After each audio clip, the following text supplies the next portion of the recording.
Қызылорда облысының полиция департаментіне жұмысқа орналасуға шақырамыз. Полиция мамандығы бұл қиындықтардан қорықпайтын және қылмыс әлемімен күресуге, әрі азаматтардың қауіпсіздігін қамтамасыз етуге үлес қосуға дайын азаматтар үшін жақсы таңдау. Қазіргі уақытта полиция қызметкері құрметті әрі беделді кәсіп иесі. Полиция қызметіне орналасқан адам өзінің карьерасында жасап, көтеріле алады.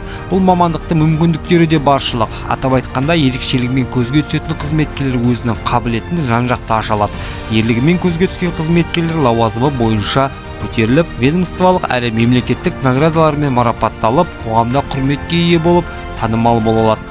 Қызылорда облысының полиция департаментіне мына лауазымдарға жұмысқа орналасуға шақырады. Полиция департаменті жылдам қимылдайтын арнайы жасағының инспекторы.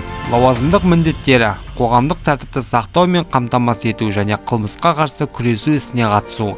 Үміткерлерге қойылатын талаптар: орта буындағы мамандарды даярлайтын жоғары білім немесе техникалық және кәсіптік білім, заңтану, халықаралық құқық, құқық қорғау қызметі, бастапқы әскери даярлық, дене шынықтыру және спорт.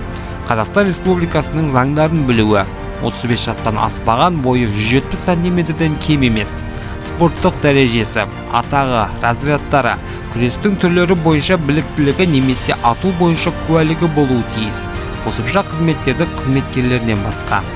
Жылдам қимылдайтын арнайы жасақтың бос лауазымдарына үміткерлер дене шынықтыру бойынша нормативтерді тапсырып, соның нәтижелері бойынша жұмысқа қабылданады.